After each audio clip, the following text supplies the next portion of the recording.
And we want to take you right away to the states of emergency and nearly 500,000 customers that right now are without power across parts of Ontario. This is after that ice storm over the weekend.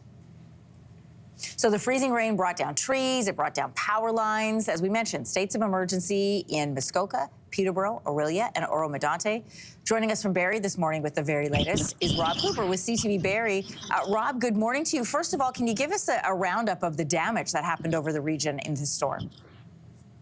Morning to you and everybody at home. Yeah, what a devastating couple of days it has been for people here in cottage area of Ontario, if you will. You mentioned it yourself, several 100,000 people at one point without power.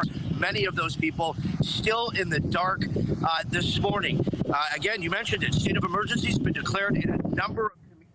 Here, a significant weather event has also been declared. School buses, again, canceled. Schools, which is a very unusual step. We did see that about a month and a half ago after a massive snowstorm. Now it's an ice storm. All schools in county with the public board and the Catholic board were actually closed for the day. Police over the last 48 hours have been pleading with people to try and avoid travel if possible. In fact, there are some communities where police are actually requesting people to stay home. It's just simply there are too many power lines down, covering streets, too many trees and branches that have fallen, making driving not only dangerous, but almost impossible in some spots as well. Anne-Marie? Rob, something that we are experiencing with you and our viewers at home can hear is the high winds that are happening. And you combine that with heavy ice on top of tree branches, and you can see why they want people to stay off the roads, stay out of parks, because it's just too dangerous at this point.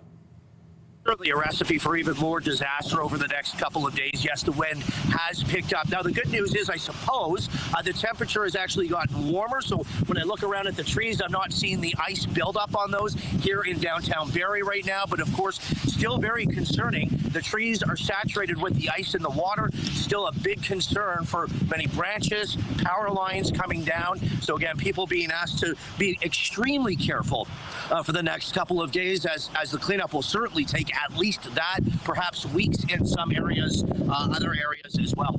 Yeah, power outages too, because there are these downed trees on power lines. That is priority number one, is to get that stuff cleared up, get power back on.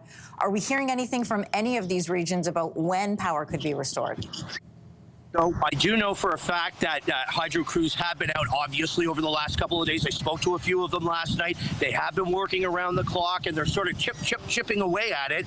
But you said it yourself. It's a massive number of people that are without power. This could take several days. I'll just say on a personal note, and there's many people in the same situation as my family, we're entering our third day without power. So certainly it's becoming a challenge to get by.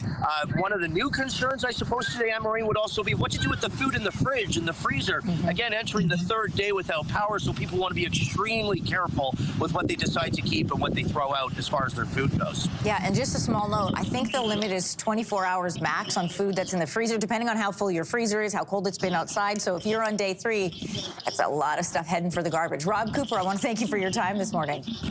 Thanks, guys. Have a good morning. Yeah, best of luck to you. If you like that video, make sure to subscribe to the Your Morning YouTube feed, where you can find all kinds of new content posted every weekday morning.